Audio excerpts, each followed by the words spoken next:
Grief is inevitable, if you're lucky. Hi there, I'm Ron Stemkowski, author of The Luck We Carry, my debut memoir about moving with grief rather than getting over it. I'll give a short intro to the book and then read a few essays. Feel free to put any questions or comments below. I'd love to see what you think. Let's get to it. Let me start by telling you what this book is not. This book is not about grief. I mean, it is. But it's not a book about what grief did to me. It's a book about what I did with my grief after the death of my husband, Ken, in 2011. We'd been together for 10 years, and prior to meeting him, he'd had cancer 3 times, resulting in the amputation of his leg below his left knee. A quick aside about Ken, to show you his outlook and his humor. He wrote a one-man show about his experience with cancer called My Foot Left, because it literally did. And you can watch the whole show on my website for free. If you go to About Ron, then you'll see the About Ken menu item. Click it, and you can see the whole thing. It's really inspiring, so take a look, and you can watch it on YouTube as well, so leave a comment there if you're so moved.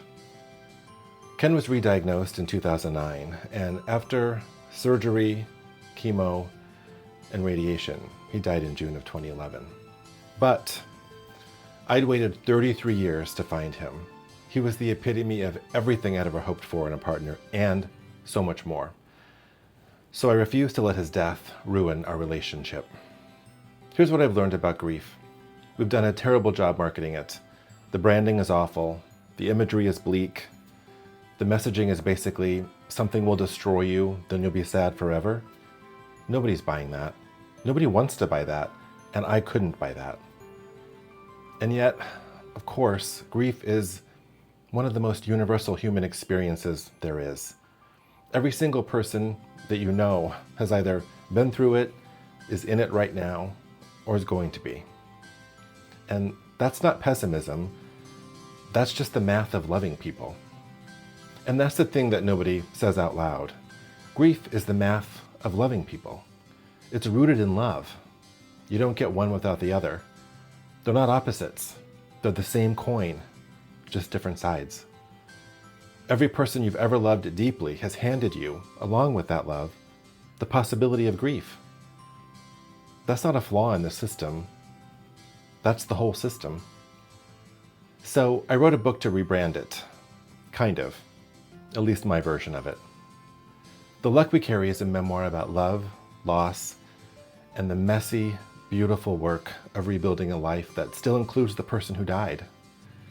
It's structured as essays, each one followed by an author's note, where I talk back to my younger self from the other side of the story.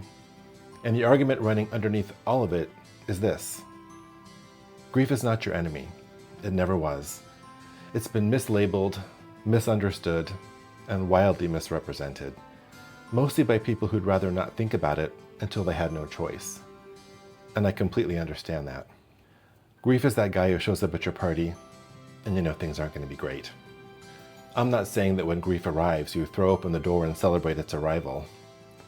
More like you open the door, walk away, and let it come in and sit down with you. After living inside it for years, I've come to look at grief as a companion, an uninvited one for sure. Nobody RSVPs for grief, but it shows up, it stays, and if you stop fighting it long enough to actually look at it, it has something to teach you. Mainly this, that you loved someone, deeply, completely. And that love was so real, so present, that its absence has weight. Grief is just love with nowhere left to go, until you find it somewhere new to land. When Ken died, my husband, the center of this book, the person who somehow managed to lead me and our family through his cancer diagnosis and hospice with incredible humor and grace. Everyone around me used the same language. He's in a better place. You'll get through this. Time heals. You'll move on. Move on. As if grief were a traffic jam. As if love were something you could reroute, like emotional GPS. I don't believe in moving on. I never did.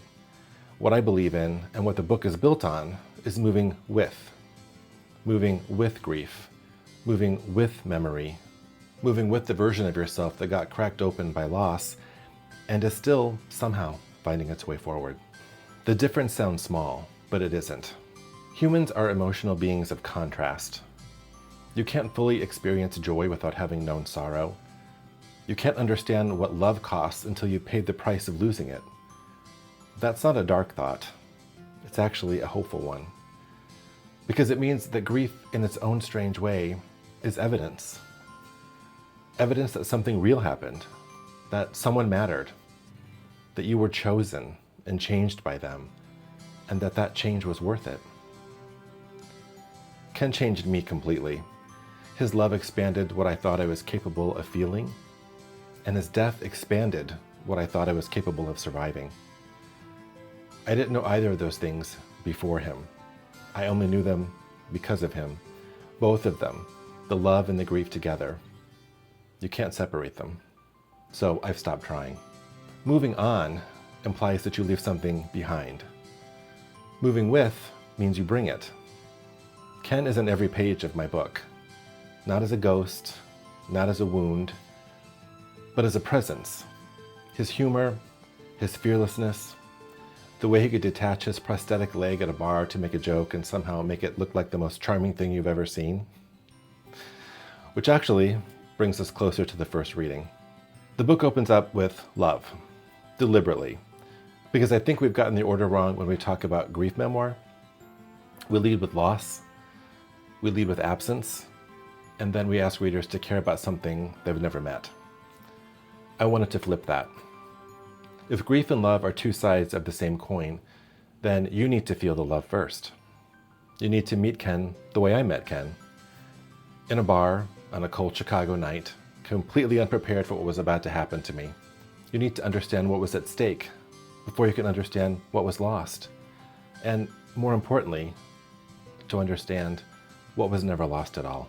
This essay is called The Meet Cute. It's the beginning of everything. The Meet Cute. My breath trailed behind me like steam from a locomotive as I walked the 2 blocks to a little neighborhood bar on a frigid March night. I had loved this part of Chicago's North Side since moving from the chaos of Boys Town a couple of years earlier. It was quieter, more residential, and held a surprise I hadn't expected. I'd spotted the rainbow flag above the bar entrance a few times when getting off the L. I finally looked it up on Yahoo. Google wasn't a thing yet, and confirmed what I suspected. It was a gay bar, not the loud, sweaty kind I'd grown tired of, but a cozy little place with friendly bartenders, smiling regulars, and pours generous enough to make you stay a while. Just 2 blocks from my apartment. Perfection. It was crowded that night, the kind of crowded that feels like a party you were meant to find. Condensation fogged the windows, laughter ricocheted around the room, and the air smelled like beer and citrus. I sneaked through the bodies to the bar, where the bartender slid me a Cosmopolitan before I'd even asked. Apparently, he'd paid attention on my previous visit. As I sipped the cold tartness, I scanned the room, not looking for anything specific, just people watching and checking for eye candy. That night, the bold version of me had shown up, the one who moves through the world without apology, the one who had pulled me through my first lonely years in Chicago by forcing me out of my apartment and into life. That's when I saw him. At the far end of the bar sat a man with dark, wavy hair and a smile that could power the city grid. He looked familiar, which immediately made my brain do backflips trying to remember where I'd seen him before. My silent sleuthing was interrupted when a guy in an Armani suit on the next bar stool spun toward me. "Hi, I'm Greg. Can I buy you a drink?" he asked, clearly expecting me to say yes. "I'm Ron. Still working on this one," I gestured to my Cosmo. "But thanks." "I don't get here very often. What's this crowd like?" he asked. "I don't really know. I haven't been here in a while." I looked past him to see if I could see the handsome guy. Armani guy was probably handsome too, but I didn't notice. "Oh yeah? Where do you usually go?" "My sofa." He laughed. "That's a shame, Ron." Great. Armani guy remembered my name, but I have no memory of his. I excused myself to the bathroom, maneuvering through the crowd. The bar was tiny and packed with people, As I serpentined around bodies to get to the bathroom in the back, I found myself face to face with the handsome guy I'd seen when I first sat down. He stopped me with a grin and a greeting. "Hi, I'm Ken. We met a couple of months ago." We were standing in close quarters, so I could see the crinkles around his eyes when he smiled. I remembered instantly the night, the conversation, the paper, the guy journaling in a bar. It had been a couple of months earlier on Friday, January 12th. I'd seen him sitting alone, scribbling on beautiful paper with a fountain pen. A man who journals? In public? I was hooked. I asked what he was writing before boldly sliding the paper toward me to read. His handwriting was indecipherable, but that wasn't the point. "Just some thoughts," he said, smiling. "You come to a crowded bar to sit here and not talk to anyone?" I asked. "You're talking to me," he replied, that smile deepening. His eyes seemed to twinkle when he smiled. We hit it off immediately, bonding over improv training, mine at Second City, his at Improv Olympic. We talked, laughed, and connected until a friend pulled me away for drinks, and by the time I returned, Ken was surrounded. I went home furious and half drunk, leaving the world's most embarrassing voicemail. "I called dibs." So now, 2 months later, fate had corrected itself. Back at the bar, Armani guy was still trying, but Ken, playing darts at the other end, had my full attention. When I noticed a drunk admirer pawing at him, he met my gaze and rolled his eyes in return. Butterflies swarmed in my stomach as he walked over to me. "Ugh, that guy won't leave me alone," he said. I leaned in conspiratorially. "Want me to help?" "How?" "Go back to playing, and when you need rescuing, tug your ear, like Carol Burnett." He laughed. "Really?" "Trust me." While I waited for the sign, I slugged back a few more cocktails and made small talk with Armani. Time seemed to stand still. I kept Ken in my peripheral vision while trying to be polite. I glanced over and saw Ken standing in a group by the dartboard where they were playing, tugging his earlobe. It was go time. I slithered through the crowd to the back of the bar where the dart game was happening in true improv style, no plans for what I would say or do. They were all huddled around the dartboard when no one was throwing. I stopped short of the group of them. "What the fuck, Ken?" The crowd between us parted like the Red Sea. My voice was loud, angry, and thrilling. "What are you doing here? You said you were going to the library." The crowd fell silent. "Oh, hi, Ronnie," he said, instantly in on the bit. "That's all you've got? Hi, Ronnie," I said, hand on my hip. As he expertly stammered for words, his drunken admirer skulked away, hoping to avoid the improvised drama. "I just stopped in for a little while." "A little while? It's 10:30. Don't you think I was worried?" "I'm sorry," he replied so convincingly that I almost felt bad for yelling at him. "This has been coming for a long time. We need to talk." I lurched forward, grabbed his hand, and pulled him around the corner, out of the sight of onlookers, who all began to move away. Their night was over. Mine was just beginning. "You were amazing," he said, eyes bright. "I owe you a drink." We settled into two stools on the corner by the jukebox and fell into a time warp. Conversation was effortless. It was as if the universe had been holding its breath, waiting for us to meet properly this time. "I have a confession," he said. "I've been coming here every Friday since we met in January, hoping to see you again." "You have?" My heart did somersaults. He smiled shyly. "I just hope I don't put my foot in my mouth again." Then he reached down, pressed a button seemingly behind his knee, and click, detached his prosthetic leg, putting the foot near his mouth. "Too late?" he grinned. I laughed nervously. It was unexpected, to say the least. "I guess that ship has sailed." "I had cancer when I was 14, he said. "I lost my leg below the knee." I was stunned, not by the fact itself, but by the grace with which he said it. The humor, the complete lack of self-pity. He wasn't defined by what he lost. He was lit from within by what he still had. And I wanted in on that light. "I have a confession of my own," I said. "I haven't been here since that night because I thought I missed out on something special, and I didn't want to be reminded of it." It didn't feel daring to reveal this to him. Whatever pulled us together seemed to be pulling out my feelings, too. "I'm glad you came here tonight," he said sweetly, holding his beer bottle to toast. I clinked my vodka tonic against it. We left hand in hand, walking through the cold Chicago night toward my apartment. The air was sharp and bright. Everything shimmered with possibility. On his 40th birthday in 2005, I organized a party where guests, near and far, wrote a poem about him in any style of their choosing. There were limericks, haikus, sonnets, and more, all around the topic of Ken and his amazingness.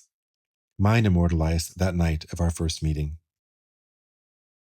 I thought I knew what a partner was, but I didn't have a clue until one cold winter night in 2001 at a bar I ran into you. So handsome and so nonchalant, sitting there in overalls, writing. This man I knew I had to somehow meet. Would he be turned off by my wit, so biting? I grabbed the piece of paper from you, composed myself and read. My mind a bit hazy, I handed it back and thought, I have no idea what it said. But that was over 4 years ago. This wasn't a passing fling. My life has been an adventure with you, and I wouldn't change a thing. You're an amazing partner, an amazing man. You're all about the journey. Wanting to get to the destination, I certainly wish you'd hurry. That night in 2001 was our beginning. I didn't know it yet, but it would be the most beautiful story I'd ever live, and the one that would change me forever. Author's note. Every great love story starts with a ridiculous moment. No one tells you that the night you meet the love of your life won't feel cinematic at all. It'll feel awkward, funny, and strangely familiar. You won't hear violins or see soft lighting. You'll just feel something quietly shift, as if life tilts towards its true north. When I met Ken on a cold Chicago night in 2001, I didn't know he'd become my whole story, or that one day I'd have to learn to keep writing it without him. But that night, all I knew was this. Something extraordinary was beginning in the most ordinary place imaginable, a neighborhood bar, a cheap glass of vodka, and one very good reason to stay for another round. Looking back, I realized that night was more than a beginning. It was an anchor. Every laugh, every touch, every ordinary Friday that followed would become part of the map I still carry. When you lose someone you love, your memories stop being stories from the past and become coordinates for finding yourself again. The night I met Ken was when I first learned that love doesn't save you. It shapes you. And if you're lucky, it leaves behind a light bright enough to guide you home long after the changes. When I first wrote this story, I wasn't trying to capture a grand romance. I was just trying to remember what it felt like to begin. After loss, beginnings become sacred things, rare and radiant, like light through glass. Revisiting this story years later, I was struck by how ordinary the night was and how extraordinary it became. That's how love works. It doesn't announce itself. It just sits down next to you, buys you a drink, and changes your life. The meet cute isn't just how I met Ken. It's how I met myself before I knew I'd need to remember who that was. That's the man. That's who I'm writing about.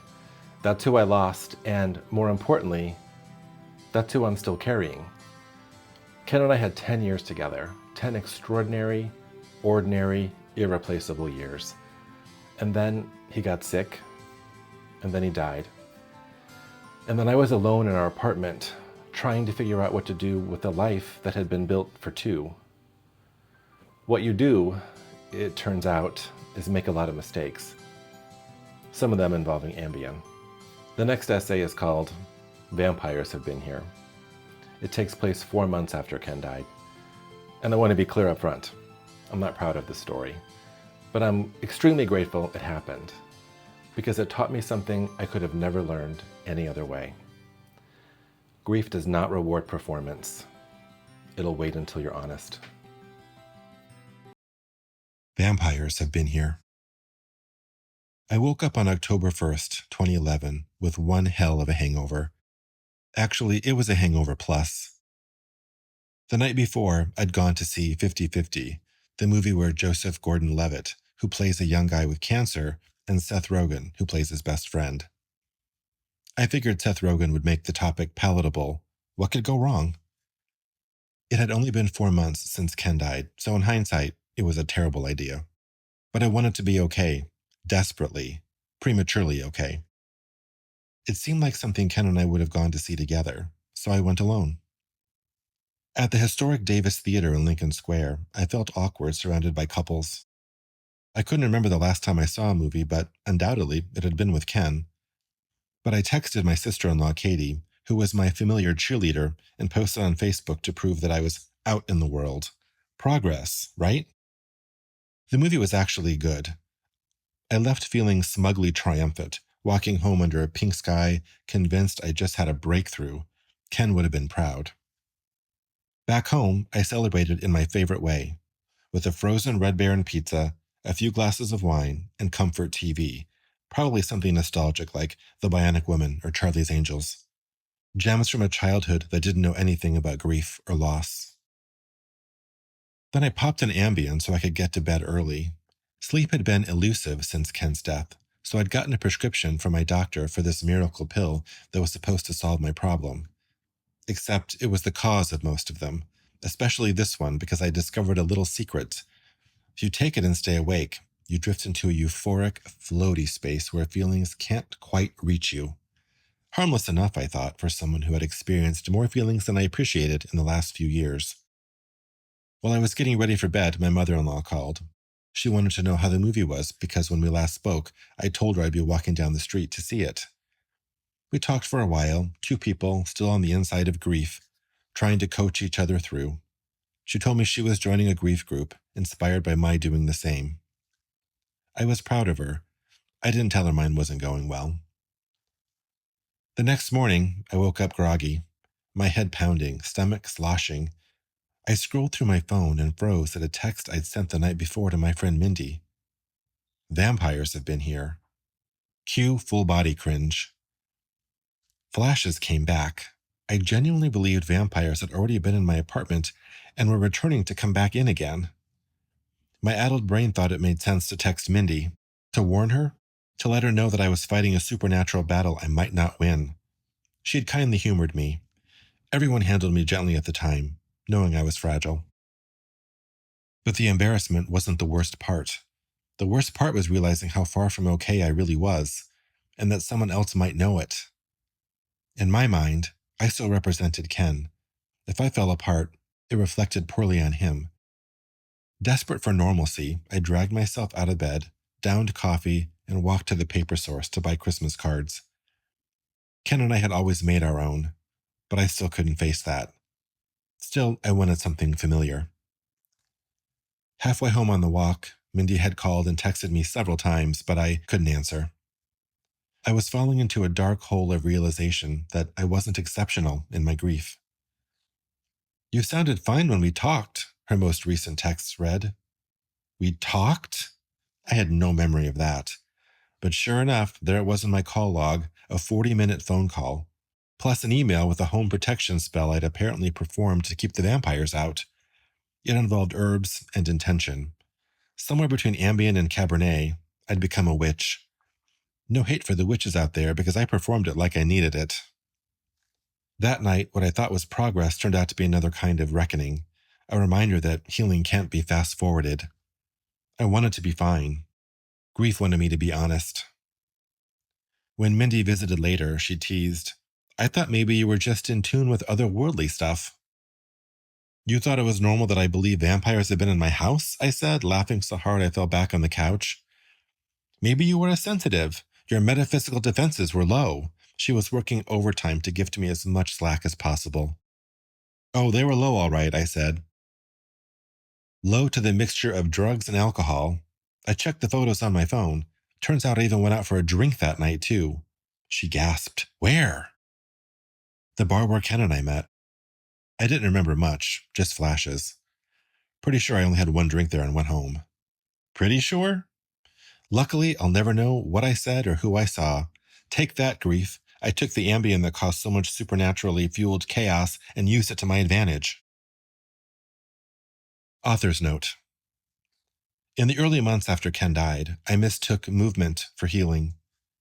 If I could just go out, check a few boxes, act normal, I'd be fine. But grief doesn't reward performance. It waits until you're honest. That night taught me something I couldn't have learned any other way. Pretending to be okay is exhausting, but being human, even in all its messy, wine-soaked, Ambien-fueled chaos, is its own kind of grace. Grief doesn't only break you open. Sometimes it breaks you loose. And if you're lucky, you can laugh at the wreckage later, surrounded by people who love you enough to hold your absurdities with tenderness. So that happened.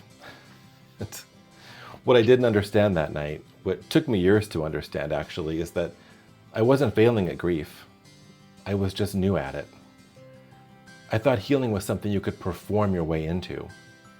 Go to the movie, post on Facebook, prove you're fine, come home, take an Ambien, and accidentally become a witch. Grief doesn't work that way. It isn't linear. It isn't tidy. It doesn't care about your timeline or your dignity or your sobriety. It just sits there, patient and implacable, until you stop pretending and start feeling. And here's what's on the other side of that. What I couldn't have told you the morning after the vampires is something that surprised me completely. That the grief and the love, over time, stop feeling like opposites. They stop pulling against each other, and they settle into the same place. They become somehow the same thing. That's what I wrote this last piece about. I wrote it as a poem, the only one in the book. It was freeing to write it so honestly. It's called A Man of Two Worlds. A man of two worlds. I am a man of two worlds, trying to reconcile what I've built with what I've lost, how I can feel whole and broken in the same breath, how I can invest in the future while still longing for the past. I'm inspired by the greatest love I've ever known and haunted by the greatest loss I've ever endured. Each day feels like both sanctuary and prison, safe from pain, confined by absence. I often wonder if anyone has ever felt this exact way. The love I carry fuels my creativity. The loss fractures who I'm still becoming. I don't want to wear grief as a badge, but resisting it feels futile. Some days, I think it's all I am, or why I am. Grief was once a shadow on the periphery, until it stepped forward the day the doctor said the words. Since then, it's been both my witness and my companion. I am a man of two worlds, driven to create, shaped by loss, still hopeful. I can't celebrate my joys without honoring my sorrows. They're intertwined, like love and grief, inseparable, ordinary, divine. Life doesn't end neatly, nor should it. It's the sum of all our contradictions, the triumphs and the tender wreckage we carry forward. Half my breath belongs to the living. The other half resides in memory. Grief is the quiet canopy above me, reminding me that gratitude and ache can coexist. The joy of my present will always hum with the ache of my past. All these mismatched pieces make me whole. They don't fit perfectly, but they are mine. Time folds in on itself, pressing new memories over old ones, reshaping what remains. I am a man of two worlds. Forever, gladly, forlornly. Author's note. This piece sits at the crossroads of who I was and who I've become. It's not about choosing between love and loss, but learning to live alongside both at once. In the early years after Ken's death, I thought grief was something to outgrow, a mountain to climb and descend. But over time, I realized it doesn't end. It integrates. It settles into the architecture of who you are, not as a scar, but as a supporting beam. Writing this poem helped me name that duality. My joy and my sorrow aren't opposites.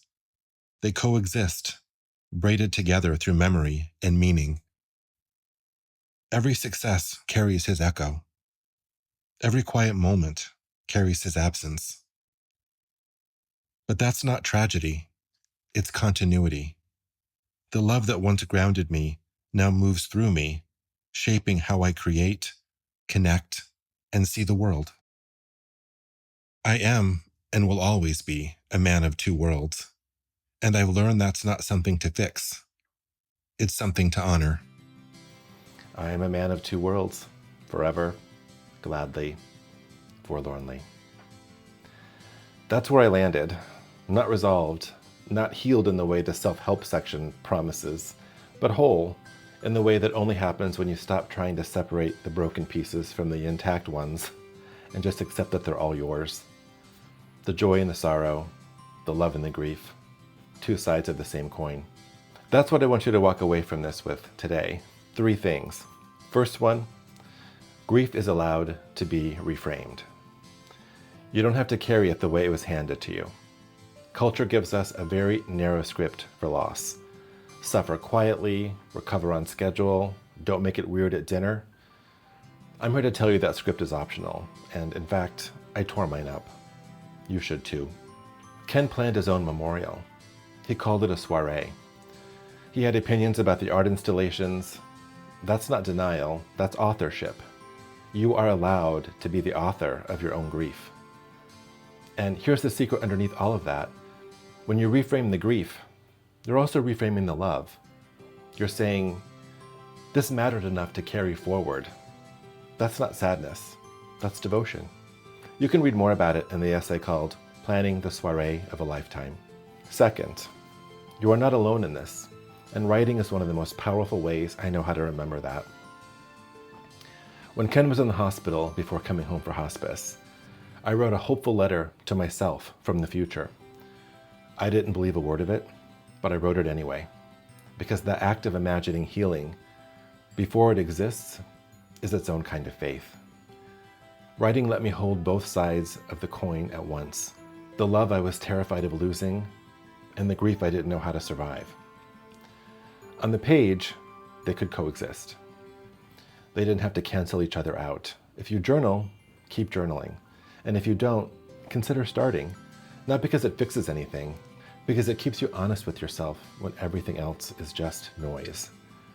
And for me, the page gives all my chaotic feelings a place to land. The letter I wrote to myself in that hospital room the day after our 10th anniversary is in the essay called A Letter from the Future. And number 3, love does not end, it transforms. Unknown to me, on their last visit together, Ken's grief counselor, Claire Bidwell Smith, who wrote the beautiful foreword for this book, asked him if he had a message for me she could give after he was gone. And he certainly did. She held them until she thought I was ready to receive them. And when I finally read them, sitting in the garden he'd tended for years, I understood something I'd been circling for months. I hadn't lost him. I'd lost his physical presence, yes. But the love, the actual love, that doesn't obey death. It adapts. It finds new language. It shows up in a camping percolator, in a dog who saves your life, in the book you write because your grief insisted on being translated. His message is in the essay called We Still Are. The title, The Luck We Carry, comes from a woman I met during a book sale at the library where I was volunteering. She was tiny and frail and said simply as I helped her out to her car with a cachet of books, I don't understand why some people are so lucky. I've had 3 heart attacks, diabetes, and cancer. She wasn't bitter. She was just noticing, observing.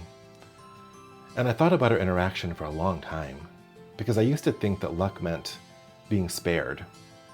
Now I think luck is something else entirely. It's the willingness to love someone fully, knowing what it will cost you. It's surviving that cost with your tenderness intact. It's understanding, really understanding, that the joy and the sorrow were never separate things. They were always the same thing, just asking different questions. The grief I carry is proportional to the love I had. And I wouldn't trade one to be free of the other, not for a second. So that's the luck we carry, every single one of us, everybody watching this. The luck of having loved someone enough to grieve them. The luck of still being here to tell the story. I said at the beginning that grief and love are two sides of the same coin, but here's what I couldn't say until I'd lived it. You don't get to choose which side is facing up on any given day. Some days it's the love, some days it's the grief. Most days, honestly, it's both, sometimes at once. Ken knew that. He lived his whole life knowing it. From his first cancer diagnosis at 14, to the bar where we met, to the soiree planned with opinions about the art installations. He never waited for the coin to land on the good side before he started living. He just picked it up and carried it. That's what I'm still learning to do. And that cold Chicago night in 2001, when I walked into a neighborhood bar and found a man journaling in public with a fountain pen, that was the moment someone handed me the coin. I didn't know what I was holding. I didn't know what it would cost me. I didn't know what it would give me. But I'm so glad I took it.